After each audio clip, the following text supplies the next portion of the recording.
So I'm excited to have one of the foremost artists in the world of Chia, and I'd say not even just self-selecting down to the world of Chia, but just a very fantastic artist that I've had a chance to get to know in my life, and somebody that I think is absolutely fascinating as a human being.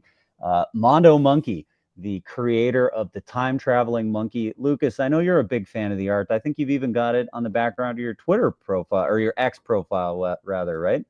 Indeed, that is, if people have occasion to look at the banner on my profile, it is a Mondo NFT. I'm proud to have it. I have a couple. Um, I've so glad to have you on today, Mondo. I'm a huge fan. I'm a huge fan, and I think you were. No, I don't think. I know you were the first guest that we asked to come on to FOMO. So we're really glad to finally get you on and to have a conversation today about time travel, about art, and about whatever floats our way. Right on, you guys. Well, I'm a fan of both of you guys, and I've been, I really consider the three of us here as seriously like OG, like early OG. I mean, going back to the earliest days of Chia, both of you have popped in to my view, and I've got to know you through interactions, and I've even met some of you up close and personal. So it's pretty damn interesting, and I look forward to continuing that totally awesome riff. But we all got attracted to Chia, and so I kind of like my time traveling proclivities really go back. I think I've been cogitating on this quite a bit, but I'm pretty certain some pretty serious, maybe in the modern world, traumatic to the point of destructive skateboard accidents sort of gave me these time traveling proclivities, and I've been keeping them alive and paying attention to, even when you time travel, here's the thing: you still are just a regular old person, or in my case, chimpanzee, that's got to have some way of memorizing all these things that you see. And it gets very, very complicated when you start traveling to keep track of everything. So ultimately, you find yourself, and I think AI has finally like become the perfect model, never getting exactly what it is that you saw or learned, but you're getting a flavor of it, and you're hoping it's the flavor that'll keep the game moving forward and everyone having fun. These days, I believe we've been given some of the tools to actually make the game more fun, more fair, more enjoyable, more creative, less destructive, less manipulative, I hope. And I'm excited about being in a world like this. And it all comes down to March 19th, 2021, when the mainnet Chia uh, launched. That's a very March 19th. I cannot help. I'm so fascinated by numbers, but I cannot help that March 19th as a date is an important and interesting one to pay attention to. And so I started paying attention to that a little bit, and boy, is it an interesting one for California. Oh, in the end, if anything, I kind of got to calm down here. You can imagine I got a lot of information to share, but California has become something of a thing that I've become super infatuated, fallen in love, in fact, with, and trying to find a way to tell the story of why I'm in love with California through art is one of the things that Mondo's been trying to do. And March 19th is a big one for California, folks. That's what I want to say. That's my introduction. Thank you. When you talk about time traveling, Mondo, do you live backwards in time like Merlin? Um, did you start in did it start at a skateboarding accident? Like, where, tell us about the time traveling. Yeah, Are you are you okay, bringing us time travel. information from the future? Yeah, time travel. One of the secrets with time travel for Mondo is the realization that all time is now anyway. Time really is, it's kind of like money. You kind of accept it over time and it becomes valuable or not. If you stick to it, it's valuable. If you don't, it's not valuable anymore. If it loses its genuineness. And the best way I can describe how I understand time travel is that there's a guy named Arthur Young, And he is a very interesting inventor who created Bell Helicopter's first helicopter and then retired on that patent. He got the idea in his head, went to his farm, spent 12 years working on it, came up with it. And then when he was done, he was a hero and he went and started thinking about other things. And there's something very interesting he talks about. And he talks about the determinate world and the indeterminate world. And the determinate world is the world we share with others. It's the world you can measure. It's the world you can compare. It's the world that is the one out there that we build in and we talk about. And it's a very important shared world, that determinate world. But he talks about this other world, and it's a very, very big, big, big world called the indeterminate world. And the indeterminate world are those worlds that we do not share. It's your vision, it's your imagination, it's your dreams, it's your all these revelatory experiences that are beyond measure and compare.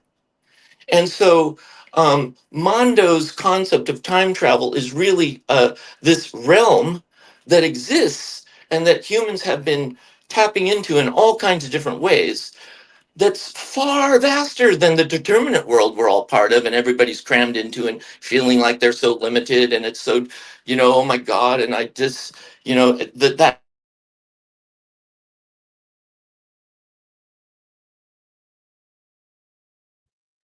We lost you, Mondo. Are you still there? I think you might have hit mute. Yeah, that was unfortunate because it was a great riff. So we'll kind of roll on some of these ideas for a second because I know, Lucas, when we were talking about the idea for what we would discuss on the To create. show.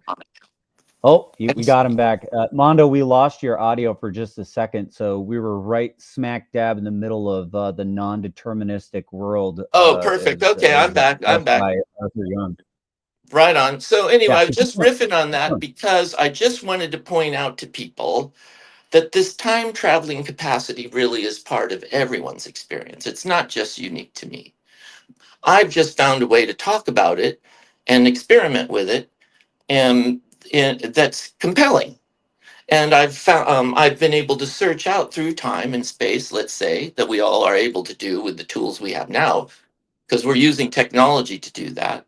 Um, and I've been able to find some really interesting characters, and many of them have been in California and in the environs and the places that I hang out and have been hanging out for 60 years now. So it starts getting interesting as an artist when you can string all those things together and hold them in you, let's say.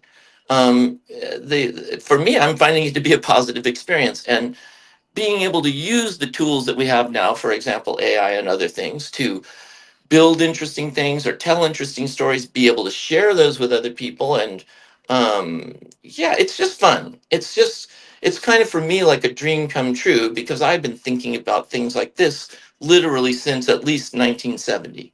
So I can feel the play. I can feel the enjoyment in the art that you're creating, and I can also see the evolution of not just the technology of the mind meld that you're having with the AI to create the art. Because I remember the early versions of the art that you were creating kind of had a flavor, and it's shifted, it's changed over time, and so I love to see the progression of art as you've started to meld with the machine mind to create that thing that you want. It's like the birthing of imagination manifest in the world and then brought onto the Chia blockchain. I think it's absolutely fascinating, and I've loved seeing the evolution of the art. And thank you for making the pieces even for the show that you've made. I think they're fantastic. They love it. It's great.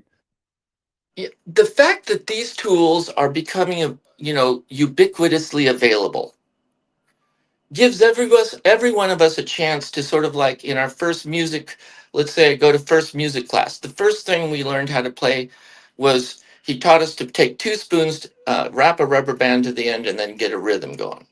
I was like, oh shit, damn, you've got like teaching people, there are tools, but some people are just gonna, get more into the rhythm, whatever. You get a flute, somebody. The great thing is these AI tools and these other things just become new ways for us, at least my way of saying it, find a new way to, blow air through the flute. And what we end up being able to manifest in our in at least through the artistic part of AI.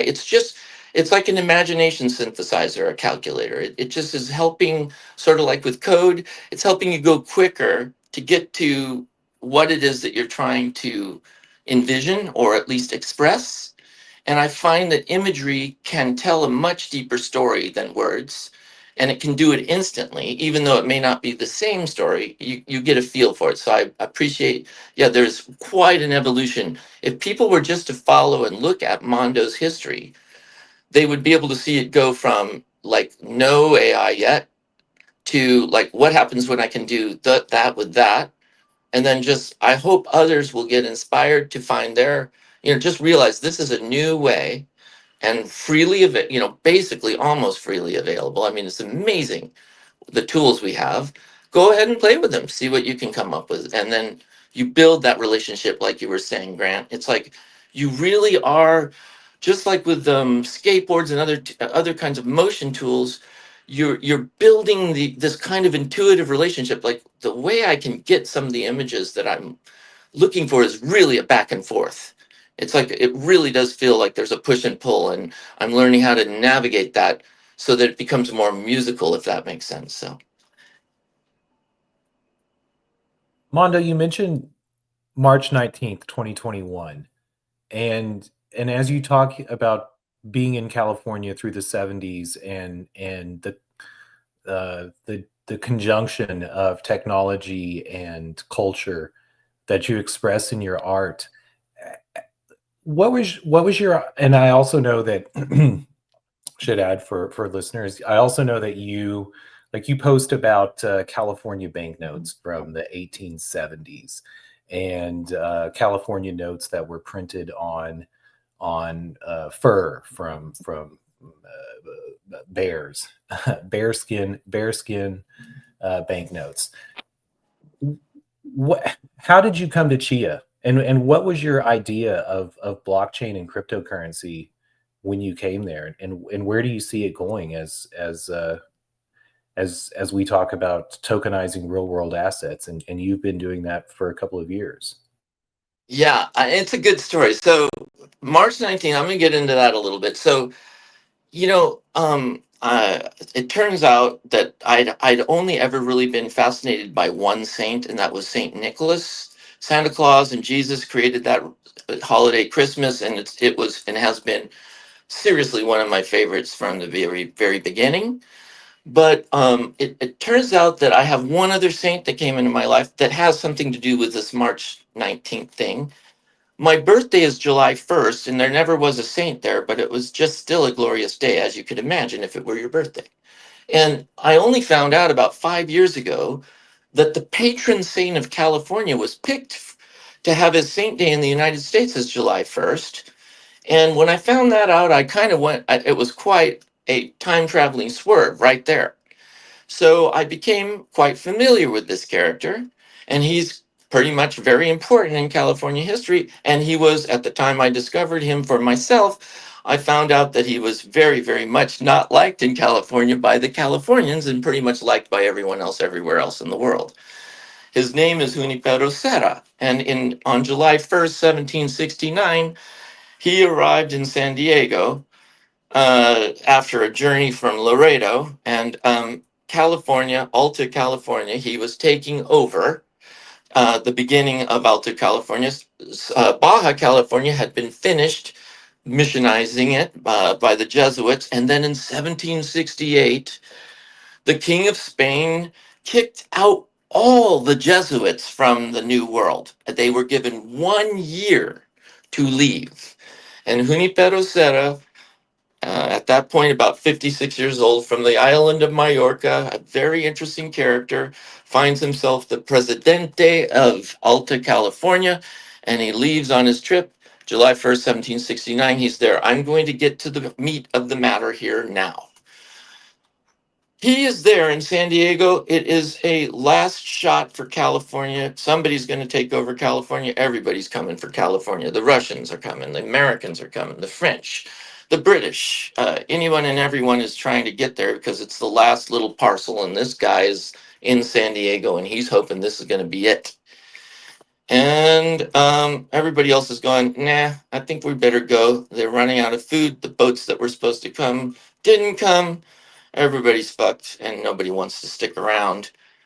And Junipero says, hey, give me a chance to pray for a novena, like I think for 9 days. Just give me a chance to do that before you leave, and then you can leave with my blessing. So they all agree, and they're all waiting for a boat to come. Well, March 19th is the day, and if they caught sight of a sail, and because of that, I can make the argument, California got to going. And what happens after that gets very interesting, and I happen to live in the heart of it and have been born into the heart of it. My mom was born in San Francisco in 1943, and San Francisco will be 200, as a town, as a place known as San Francisco, 250 years old. It's just 4 days, 5 days before our Declaration of Independence becomes 250 years old. And in my backyard, which I can see from now, I can see the tree where Portola, who left from after the ship came and made the first inland journey up California to get to discover by accident San Francisco. It was 250 years ago last year, October or August, that he came right by here and then thankfully didn't think Monterey could possibly be the Great Bay, kept going and found San Francisco. I'm reading the diary by the guy was on there, Juan Crespi. So March 19th was important. But Mondo made his first declaration to the world on the internet with a date. He was earlier. Mondo started his website in the 1990s, late. But he made his first dated declaration on March 19th, 2000. Now, he didn't know about all this other story and whatever, but it doesn't matter that he learned it later. However, 21 years to the day later, mainnet launch for Chia. And so it's like, now that's not why I found Chia. It's, that would be funny, but it's not quite that simple. But it made Mondo, as a time traveling chimpanzee who was trying to be a digital artist back in the 90s, suddenly realize when he heard about the NFT1 standard that there might be a way now to create cool stuff, own it, share it, or give it away, or sell it, or whatever I want to do with it, empower myself. So it became obvious that a rebirth of Mondo would need to come in June 2022. I heard a show by Digital Spaceport, Jared, where they were talking about the new NFT1 standard, and we were all cogitating what that might look like. That's when Mondo got to work, and he just to have fun, almost like he did in 1997 when he by accident found out about eBay and become one of its early power sellers. He just did something and something else happened, and suddenly he had a 400 by 371 inch or pixel picture. And my first collection, which was called the Golden Chia Farmers, came into to life, and I made an NFT. I went through the process, and then I sold that NFT. And somebody was so delighted that I had created that NFT, and I was like, that's fun. And so, oh, I hope I haven't lost you again. Damn, I think I did. I hope I didn't lose you guys again. I'm having No, my you're phone. still here. You're still No, here. no, You're no. still You're still there. You're still there. All right. So I just want to say the crazy thing about how I find Chia is really mind boggling. Okay. Now, I lost out on a great opportunity back in 2011 when a guy named Griff Green, who is pretty famous in the Ethereum world, but was definitely early in the Bitcoin world, he and I almost made an exchange for some sandals for some Bitcoin, but I decided Bitcoin wasn't going to be good enough. And at that time, we traded something else that was illegal in green for the sandals. But if I would have stuck with the Bitcoin, I would have had, I'm not sure which is better, to be honest. Now, to the Chia, I have another great friend who's actually an inventor in another space I'm in. I've created something called I'm into like electric vehicles and skateboards and stuff. And this friend of mine is an inventor in the electric unicycle world. He's back on his home farm in Vermont inventing stuff, and I'm friends with him. And he was supposed to be inventing this thing called Uber Wheel that I'm very excited to create. And instead, he's writing me in like February 2021. He's saying, "Oh man, I've got this project. It's involving cryptocurrency and Chia, and I'm like thinking, this motherfucker is telling me he wants me to invest in growing Chia by using the heat from his Bitcoin. I mean, I was thinking, this is what I was thinking. I'm thinking he's doing like a Bitcoin miner in Vermont, and during the winter, he's going to like heat up a greenhouse and grow Chia. And I was like so distraught. I thought he was a genius. He's a freaking imbecile. And I was like really like so really distraught. And he wrote me again, and he's saying, I'm going to make this farm and I think you should be a part of it, and it's really exciting, please read this. Anyway, thank God I clicked on something, and that led to something else, and then led something else, led some. Whoa, now I'm looking at Bram. Now I'm studying the history of Bram. Now I'm finding the company. Now I'm studying the history of Gene. Now I'm studying the history of Naval Ravikant. Now I'm studying.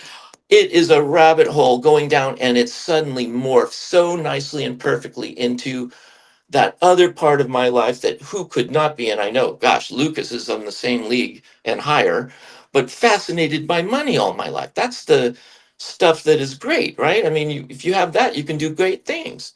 And you finding out cool and valuable ways to get that stuff seemed to be interesting all of my life. So my friend, finally, I realized, oh my God, this is very exciting, because I was reading about John Nash's concept of ideal money.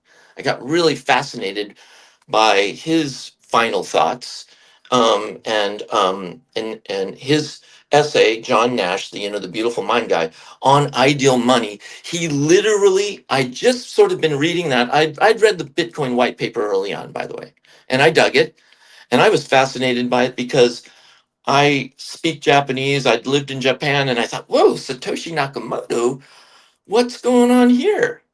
That's cool. I can speak Japanese. Now, if you guys don't mind, can I riff off of Satoshi Nakamoto for a second? Absolutely. Hey, we love Bitcoin. Go for it, man. Okay, Connect the dots for it. so this is really mind-boggling. It's really hard to pull this all together, but I can do it.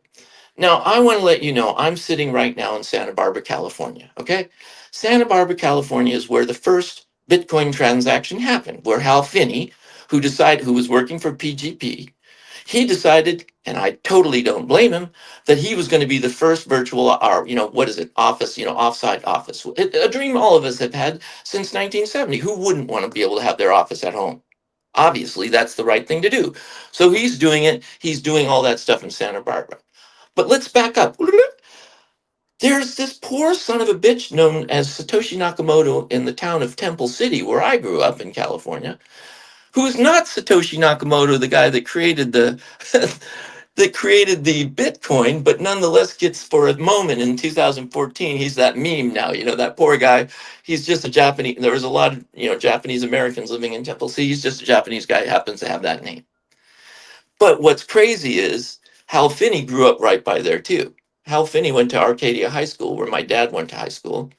Then he went to Caltech, and while he was out at Caltech, he did some cool stuff. And Caltech, man, over there, and the Huntington Library, over in that area, was really cool in the late '60s and the early '70s. It's now kind of like a museum, and everybody's fancy. But the '70s were, I'm looking back at them now. There's nostalgia. There's also like all the destructiveness. Anyway, I mean, people couldn't keep things together. Relationships were very destructive, it seems, for the people of the time. So back into all of that, California's been playing a big role in all of that all along. Hal Finney lived and died right here in Santa Barbara, and not many people know, but he's decided to cryogenically freeze himself. And he is actually frozen and awaiting some. So Mondo sometimes riffs on the idea that perhaps somehow in the future that he found in this mad world that he's part of, he discovered part of that. Long story short, my friend turned me on to Chia. I became a farmer. I finally got an investment in. everything started to explode. And suddenly, within the first few weeks of Chia, I'm just thinking, what? This is wrong. This cannot be. It's just becoming, and I'm starting to realize I didn't invest enough. I'm thinking, when the price was going so high and all of that. So anyway, that's what the story is. It just basically it became the dream of an ideal money where the fairness of the tools will be like legitimately getting right down granularly to anyone and everyone that could have access to the same tools. Certainly there's going to be gaming still, and I think that's where the genes American Revolution versus French is, just for fuzziness, is the right way. And so I'm believing that Chia and back to John Nash, I'm believing as soon as we have a fairer money and more spaces to operate and trade and share, that will do good faster than anything else we can do. And John Nash literally says that what we would need to make this all happen, his idea was we would need an alien to come down and build us something to make this happen. So I think we got that alien in our Mr. Cohen. But what a team too. When you start studying bios, and that's the way I drill down in companies. I like to know people, and it turned out in many ways I was 1 degree separated from a lot of the people who were coming up in some of my researching. And that became interesting too. I love being, when you get old enough, when you spend long enough, sort of in paying attention and interacting with people, your network, and if you have a good memory, you begin to be able to just really get a sense for what people are like. And well, Bram is really quirky. I mean, he is the quirkiest dude. I mean, if you want to go down a rabbit hole, you can have fun with him. But he's awesome, and you definitely want him on a team. I mean, the strangest thing with his story, he grows up very unusual situation. I've met some people who were like, not fully stoked about like his dad's early, communist focus and politics. That was like, oh my God, this is. And it's like, I don't know, everybody was a communist at one time. It seems like it, who would be thinking about anything. Of course, if you take that seriously, I don't want to. I definitely want to find the tools, and this is where the cypherpunks. When I was a student up at UC Berkeley in the early 90s, I was writing about virtual reality, and what I was realizing is that those cypherpunks are right. We've got to have the tools that can make it so that each individual cannot be they can be protected. And if we do that, we'll actually, the benefit is better than communism. It's like the decentralized, gamified way of actually letting things move. As long as things are fair, I think people ultimately make moves that just make things much better. I just see that I mean, that's my optimism, I guess. Maybe my time travels make me feel that the one thing that's always been the missing thing for too often is when the people who get in power can start monkeying with the digits, and they always do, and they fuck it all up. And then they start clamping down because people start discovering that they're fucking it up, and then they want to clamp down. We've seen this bullshit, and we gotta. I mean, we're the last bastion. And this is why I want to be part of FoMO, because early on it was about free speech, and Lord have mercy, we got to be able to preserve the ability to tell the truth, even mistakenly, falsely, if we necessarily. You just can't stop conversations. You can't condemn people for pointing out that the emperor has no clothes, especially if the motherfucker is naked, right? It's like, come on. If the emperor's naked and the little kid says he's naked, I'm sorry, folks, the spell is broken. And you've got to just recoup and do something better. And I think once we have a better money, I don't even care if it's the dark people that are using it. It's ultimately going to spread out much better than the way it is right now, is my opinion. So, oh my God, I probably talked too much, and I really appreciate you giving me the time. Well, We it's love it's it when fun to you give go you on a some tear. space to run with it, Mondo. Go ahead, Lucas. No, I love it. Yeah, I love it when you go on a tear. And I love what you just said. I have a saying that I don't know that I've ever trotted out on FOMO, that the joke on everybody is the emperor is a nudist. And we talk about this. Yeah, everybody says the emperor has no clothes, and the emperor doesn't mind. The emperor has no shame. Um, So Like that when the emperor has no shame. Yeah, I think Wallace Stevens has The Emperor of Ice Cream, I remember, as a poem. We can have a lot of fun going on and on and on, certainly, and I'm so thankful that we can. I want to loop it back to some of the, Mondo was like an attempt to bring back, revivify a character that was part of Web 1.0, started dying off. And I think if you should go to Mondo Monkey, mondomonkey.com is kind of an interesting, it has a flavor of its earlier days. It's just a coding wreck. I mean, if you look at mondomonkey.com and try to look behind the scenes, you will see one hell of a absurdist delight in, just how you should never do anything like this. This is not how you code. This is No, not how you. hold on a second. Like the thing that I love about what's going on here is it's avant-garde, man. It's not Yeah, wrong. yeah. It's right because you've done something, and I think that that's the hardest thing in anything is to create something but then ship it.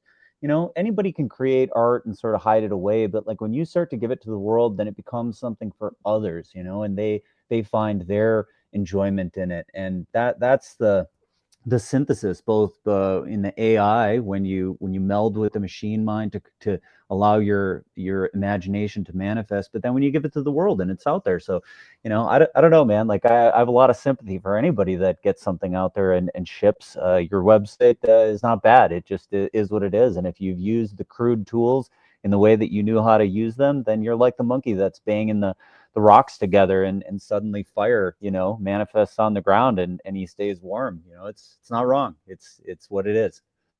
Well, I appreciate that, and yeah, I mean, of course, I agree with you. I mean, what I'm meaning is that it's just, I'm just having fun, right? I'm not having to take it as seriously, and in a way that allows me to be freer, to be more avant-garde. I think, and I want to, just like you said, I want to, by just doing it in a way, I kind of want to give other people an excuse to maybe do it better. But somebody's got to, somebody's got to be fearless in a sense, or stupid enough, or the combo, to go there and try to do something. And Lord have mercy, if it inspires somebody else or gives somebody else an edge. And I've decided Mondo's theme is really to try to give good vibes, which are really just, it's more a musical concept where you're really, it's not trying to analyze things, it's trying to create the environment from which ideas can manifest. And good vibes try to create that sort of place. And music does it, right? I mean, people are really understand good vibes through music primarily, but conversation is good vibes, thoughts are good vibes. And so helping people kind of like get the tune of what a good vibe would be like. Well, good vibes are flowing, they're fearless, they're spacious, they're shareable without loss, like that. And I just try to find, I use the tools crudely in a sense, but I'm trying to just find that music. So when I find it with imagery, and I feel like I'm onto something. That's a good thing. Oh, which collection is this? By the way, I'm looking at the phone, and I already can't see worth crap. So I apologize. I should be able to comment on things, This but this is the collection that I actually have a piece. The piece that I've got that's sitting on my desk is the Jesus with the Mondo together. I remember seeing that in your refrigerator art collection. I've got the physical piece, and I remember it reminded me of a piece of art that was used by a band called the Thermals. And so I loved it so much. It was like, well, I gotta have that one. So the one that's on the middle of the screen is the one that you were selling oh in yeah, I Santa love that Barbara. one. Oh yeah, dude, you have that one? That's awesome. Okay, so right, so this collection here, which I'm really proud of because it's like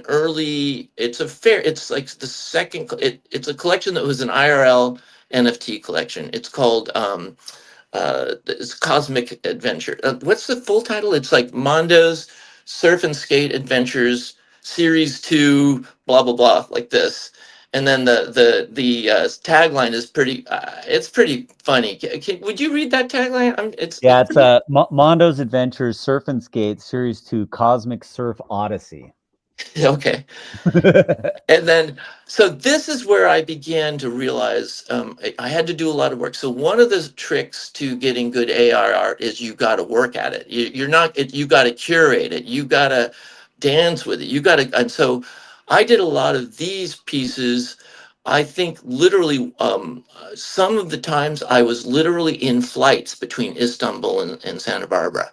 And I was like, what do I do with myself here? And I started just like really some of the I would call them incantations. Some of the things that I use to get to these images, I mean, I love that. I actually yeah, love that way of describing it because I feel like prompting really does feel like an incantation in some way. You're like banging this weird drum, and like getting into this meditative trance where you're seeing what the machine is producing based on what you're asking it to do. And when I created my collections, honestly, I wasn't getting anything I was interested in until I started putting in like poetry and like just weird stuff and just saying like I don't want you to try to generate me something, but like we need to meld here in a way that's poetic and bizarre and avant-garde, and like I don't know how to get that from you until I just started just finding the weirdest stuff that I could give it, and then I found interesting things. And it's the curation, like you said, it's the selection, because it's not necessarily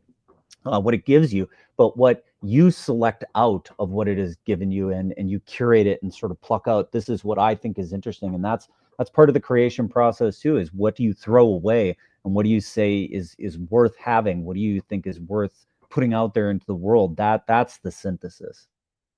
absolutely, right? That is exactly it. And I mean, some of us are just like collecting more shiny things. It's like I have a baseball card collection. I mean, I collect old books, and now once I think that was one of the things that was really inspirational. It does inspire you to create things if there's some way to share them in a way that's meaningful, preserve them in a way that's meaningful, right? If sure, you can go do just art on the sand, and that's fine. But I took time to create these. I kind of wanted to use Mondo's art as a way of telling the story of our times. In a way, he's just really always on the cusp of what's new and pioneer. He's the one that kind of character, like Mondo, can, without shame, just start using the tools, right? It doesn't, he's not going to be, if it's good, that's great. If it's not, at least he showed which way not to go. And I think the IRL NFT thing was an attempt. What I tried to do with this collection and was essentially create, and I did individual pieces for this to get into the Santa Barbara Arts and Crafts Show, and I was one of the first, to ever, of course, try to sell an NFT there. And it was challenging, and mostly for all kinds of reasons. I mean, I was just like literally, yeah, and you got to see it, Grant, up close and personal. It was like really like the early days of computing. Like people are getting all excited. What is it? And like something prints out and it's like shows a face. That back in the 70s, that would be like you could get a printout on it. It was like not much, and it was hard. The wallets weren't fast enough really yet. I think maybe when the Sage wallet hits the 1.0, I think that I think once you have a wallet that can really work quickly, and then of course many more people are going to start understanding, I think many other artists will be able to do that. But ultimately, I do really think it's a great curated 100-piece collection. And I was going to say this, I used 15 of them to trade for a DAC. I got one. So I mean, I took these pictures, and now I have a piece of fractionalized real estate. I love it, man. This is so much fun. When you say Lucas, go DAC, ahead. Yeah, go ahead. Yeah, go ahead. oh, when Mondo says DAC, everyone, that's Soul's Light, which we had Matt on earlier Yep. this week. We have Sage coming on tomorrow, so I like that you're tying our episodes together, Mondo. Oh my God, both of those guys are instrumental. I mean, they're both like super chads, like super chads.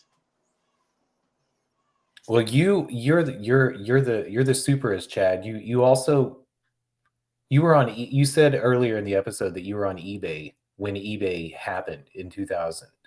And Oh so no, it's earlier. It's 1997, bro. 97. Okay, I won't tell you where I was. I was lurking around the internet, but in Yahoo chat rooms under assumed names. Woohoo! Unbelievable though. So, and you said something earlier that I really love: shareable without loss. Yeah. Yep. And when I think about both your art and your vibe, and becoming attracted to something like a blockchain, like a cryptocurrency that allows you to share it with lower transaction costs, you're approaching shareable without loss. That's So right. Yeah, totally. Yeah. Well, eBay, you guys, dude, you got to hear this story. So I'm returning to Los Angeles from living 5 years in Japan. So I've been in Japan like enmeshed, like completely separate, like really not knowing what's happening in the States essentially for fun. And I come back and I'm in a area of California called Shadow Hills. It's near Burbank. And my cousin has a carousel business, and which restores antique carousels. And I arrived there with a Macintosh computer that's running a Japanese operating system, Kodak's first digital camera, and a scanner, one of the earliest scanners that I brought with me back from Japan. And I'm setting up my system, and my cousin comes in and he says, "You got to check this thing out called eBay." And I was like, "Okay, bam, bam, bam. What's the hell?" Oh, sign up. Okay, sign up. I'm signing up for eBay. In there, some of the questions on eBay, there was like extra questions. One was, when did you last see Elvis? Have you been abducted by aliens? This was the vibe. I get on there, boom. Okay, wow. Oh, wow, look at that. Oh my God. Now, my cousin had just rolled up an old ad of a car or something and thrown it in the trash. And I said, "Hey, give me that." We had a lot of antique stuff. I said, "Give me that." And I took that thing and I scanned it on my scanner. And then okay, I put it onto eBay and I put a little thing and I put $1 like as how much it would be, the starting bid. And I put that ad up there and I put it up there. And I swear to God, within like an hour, somebody had bid on it. And I was like, "You have got to be fucking kidding me." And Now, that yeah. to me, that's got to be how you feel about offer files on Chia right now. Oh my God. It's got to evoke the same, like memories of like what was it like to be on eBay to put something up for $1 to get an immediate bid, and in Chia to be able to have your DAC as an offer file and sell it, or your piece of art and sell it, peer to peer, just like bam, somebody can take it instantly. Oh my God. I mean, it's like, on that story, so I got really into eBay. And as a matter of fact, I created one of the first eBay consulting companies. I mean, that's the way I bambasted it, but theauctionguy.com. And I got into helping people put collections of stuff on eBay, like early on. And as a matter of fact, this is a great story. I'm involved with PayPal, so I become one of the early. I mean, no, not like it is these days. I mean, when it's big time, I'm talking little tiny big time. Like, it'd be like being number one on Mint Garden in 2022, right? For a day or something. It's like, okay, whatever. But I became one of eBay's first like power sellers. They sent me something printed out on maybe an inkjet printer that said this, and I also became one of the first to get to use PayPal. And I'm going to tell you a very interesting story. I'm 1 degree separated from that guy too. So I had a lot of fun in all those times. So, eBay made me feel like something I had been writing about as a student at UC Berkeley I felt like it was starting to manifest. And I realized it didn't need to be, I was writing about virtual reality. I got really fascinated by this guy named Jaron Lanier. God, he's the trippiest friggin' dude. Do you know Lanier? Oh God, I never get his friggin' name right. Do you know what I'm talking about, you guys? He's definitely been writing about virtual reality since the 80s. He's like a really trippy avant-garde dude. Like a Jaron, computer yeah, Jaron Lanier. linear. Okay. I So read it. Mondo, when you had asked me, I said like, Yeah. do we do video or whatever? Like, I'm just constantly pulling stuff up. So like, whenever you've said anything, I immediately have it on the I've screen. been So noticing that. I mean, it's small, but yeah, that's helpful. I mean, these are all fascinating people that are also part of this California vibe that I'm tapping into. Anyway, I'm a student. I'm studying rhetoric and Japanese, and I run into this dude, and he's writing in the late '80s about virtual reality, and I'm like, wow, this guy, this is legit.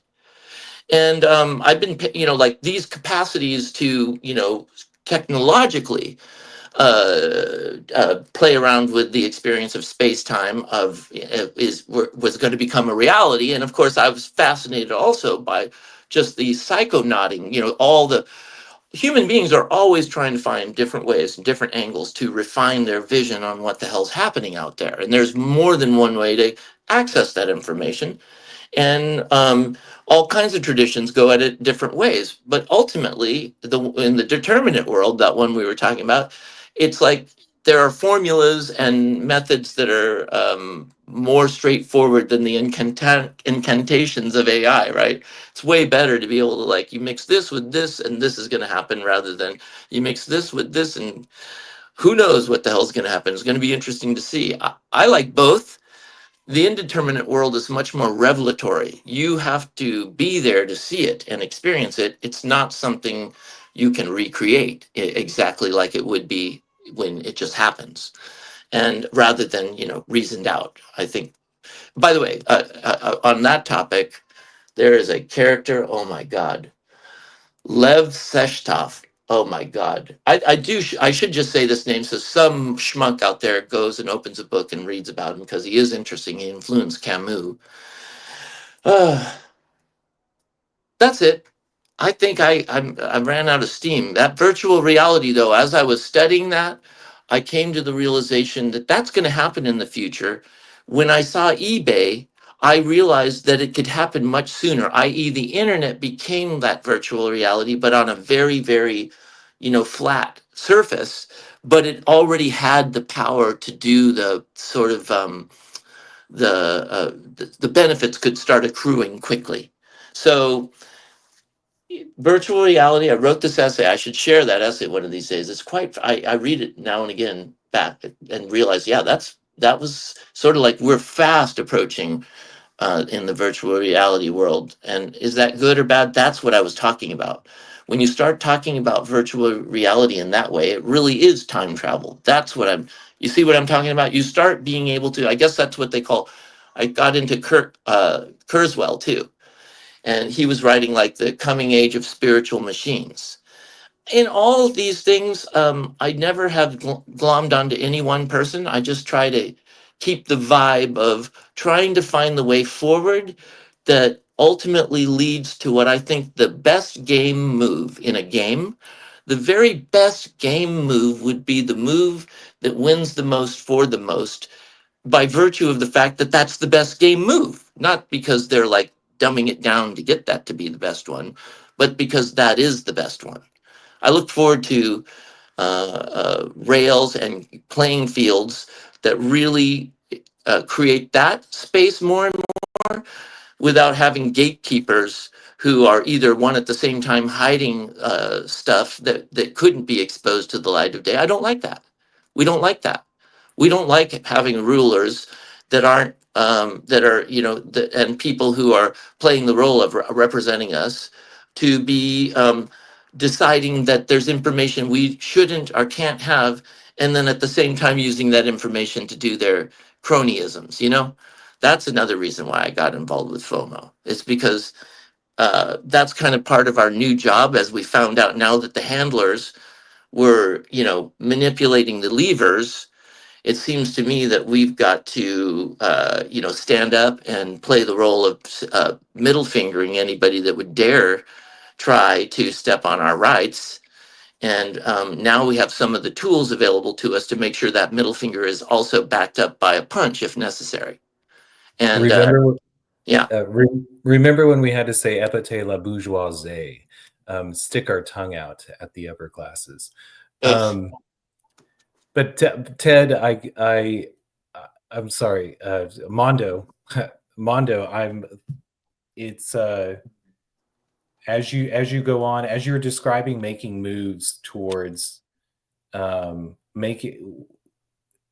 making moves towards the best possible outcomes, and having politicians that understand that. You understand so many things that are deeply felt, and part of the motivation of FOMO. And it's thrilling to dig into your mind, to hear about Jerome Lanier and experiences that you've had. We are over, or coming to an end, so to speak, to come back maybe in the future. We would love to have you back on. The time has flown by, um, listening to you share some of the of the thoughts of Mondo. Anything you want to close it out with, before we close it out? And please, I hate to pin you down on the show, but we'd love to have you come back in the future. Well, you guys, if this is enjoyable, this is like play for me, right? There's nothing to this. I just enjoy if it really is interesting. I mean, in the half the time when I go back and listen to myself having talked, I'm like, oh my God, what the hell did I do there?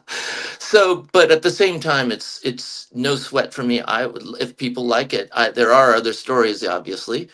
Um, but I will end a little bit with Mondo, just quickly talking about, there's a great, interesting, trippy film called Mondo Hollywood, by the way, from the 60s, that is probably well worth watching, only to get a flavor of a very slip, like what's it, cinema verite almost. You see all these wild characters of California at the peak of kind of the hippie thing. And we could do a whole show on California. I mean, many shows actually, but California hippie. I have information on hippie culture, surf culture, skate culture, and California culture that's not yet, let's say, published. And it seems to me that spoken word's the way to tell these stories. And I know there's so many interesting philosophers and interesting characters. We've got to do it, Mondo. I think Okay. in my opinion, there's like a series that we will need to do on the show where we just like find a slice, and it seems like anytime I think of something, I ask you and I say, gosh, were you a part of this? And you say, yep, I was there for that. So if you want to know what is has the zeitgeist of the universe at the moment, it's whatever Mondo's into, and that's the essence of the time traveling monkey. You need to stay connected, because whatever the monkey is doing, that's what's happening in the world. And it just so happens that right now he's smack dab in the middle of AI and Chia, and it's one of the most interesting things that's happening. And we're beyond thrilled that you stopped by the show. We're huge fans. Happy that you're fans of ours. And yeah, it's been a great show. Really loved having you on. Thank you, guys. Awesome. I really appreciate it. All right. And we'll catch you next time on FOMO. Right on.